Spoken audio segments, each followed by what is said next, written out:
So let's learn and enjoy mathematics.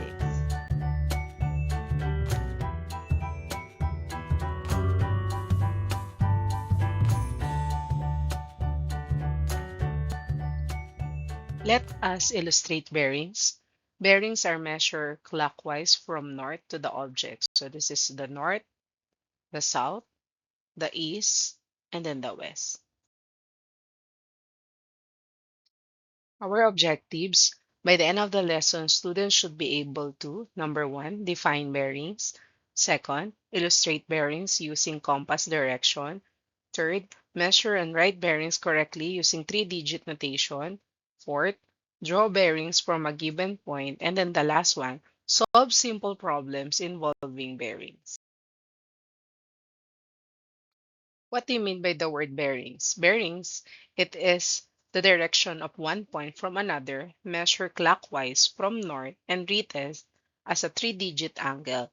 So example for that, that is north, so that is 0 degree, is 90 degree, the south, that is 180 degrees, and then the west, 270 degrees.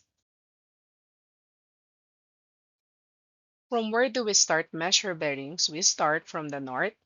In what direction do we measure? The direction is clockwise. How our bearings are written? The bearings written using the three digits, and the degree symbol is this one. Illustrate a bearing of 0.45 degrees. Our solution, we start from the north. North, east, measure 90-degree clockwise, draw ray pointing east. So this is the north.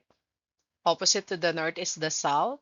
And then on the right side is, opposite to the east is west. A bearing of 45 degrees is measured clockwise from the north. So this is the north, measure clockwise from the north. From north to east, that is 90 degrees. Half of 90 degrees is 45 degrees. So our interpretation, from north, turn 45 degrees clockwise toward east. The direction is north and then east. In example, if a ship travels on bearing of 0.45 degrees, it moves northeast or 45 degrees from the north toward the east. Let us illustrate a bearing of 90 degrees. The solution, we start at north, measure 90 degrees clockwise, draw ray pointing east. In illustrating a bearing of 90 degrees, so this is the north, opposite to the north is the south. On the right side is, opposite to the east, that is west. A bearing of 90 degrees is measured clockwise from north. So this is the north to east, clockwise direction, so 90 degrees. So the bearing is 90 degrees. So it means our interpretation from north, turn 90 degrees clockwise, the direction from north going east. Example, if a ship travels on a bearing of 90 degrees, it moves directly toward the east. From the ship towards to the east. So a ship travels bearing of 90 degrees, moves directly toward to the east. Illustrate a bearing of 135 degrees. Our solution, the measure is 135 degrees clockwise from north. Draw the ray. Our interpretation, that is southeast direction. So let us see in the figure, paano ba yung southeast direction? So north, south, east, and west. A bearing of 135 degrees. So from north, measure clockwise from the north. So measure clockwise from the north. So from north to east, that is 90 degrees. And then afterwards, para makakuha ng 135 degrees, mag-move direction to southeast. So mag-add pa ulit ng 45 degrees. So this from north and then lalagpas ng east going to south, that is 135 degrees. So the direction now is southeast direction. So our interpretation, from north, turn 135 degrees clockwise, the direction is southeast. So the example, if a ship travels on a bearing of 135 degrees, it moves toward to southeast direction. Let us illustrate a bearing of 180 degrees. Our solution measures 180 degree from north. Our interpretation, our due is south. So mag-stop sa south. Illustrate a bearing of 180 degrees. A bearing of 180 degrees is measured clockwise from north. From north going to east and then west. From north to east, that is 90 degrees. From east to south, that is another 90 degrees. So from north up to the south direction, that is 180 degrees clockwise. So our interpretation, from the north, turn 180 degrees clockwise, so the direction is south. So our example, if a ship travels on a bearing of 180 degrees, it moves directly toward the south. So dito yung stop niya, moves directly toward the south. How about illustrate a bearing of 250 degrees? Our solution measures 250 degrees clockwise from north. Draw the ray in the southwest region. Our interpretation, that is 250 degrees. So let us see on the figure, a bearing of 250 degrees measure clockwise from north. From north going here, that is 250 degrees. North to east, that is 90 degrees.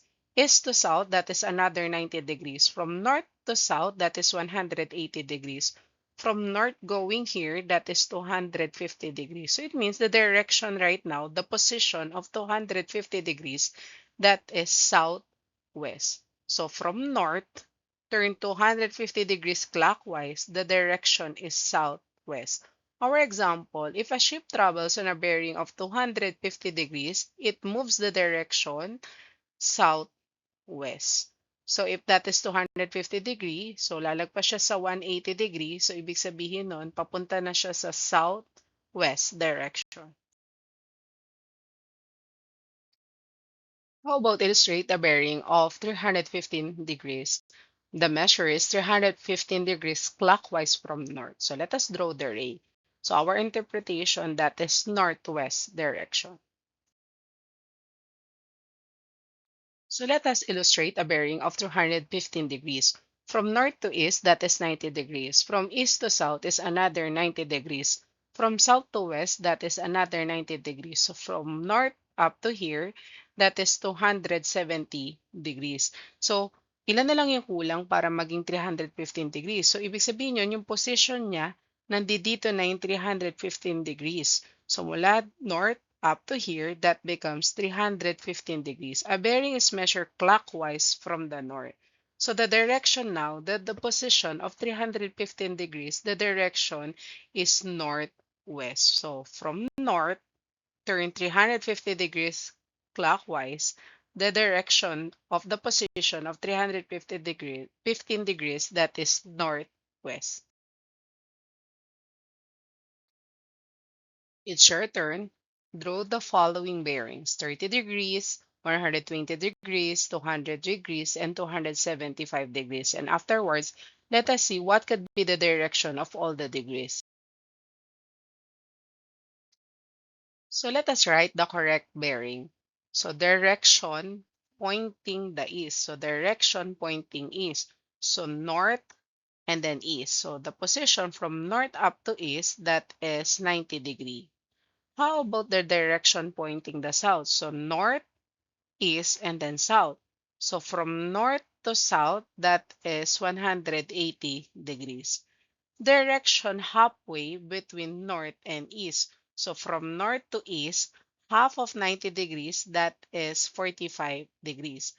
How about the direction halfway between west and north? So north, north, east, south, and west. So sabi dyan, west-north. So yung west-north, half of the west-north. So ibig sabihin nun, mula sa north to east, 90 degree. Mula sa east to south, another 90 degree. And then, kung bubuin natin mula sa quadrant 1 to quadrant 3, that is 270 degrees. So ibig sabihin nun, halfway between west and north, 45 degrees pa. So the answer is 315 degrees.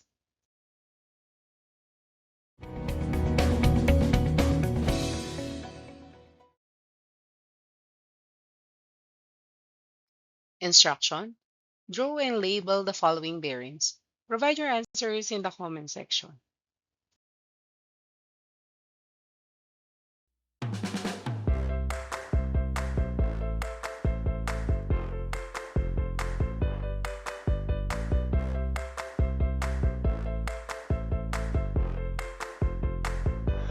Enjoy learning mathematics.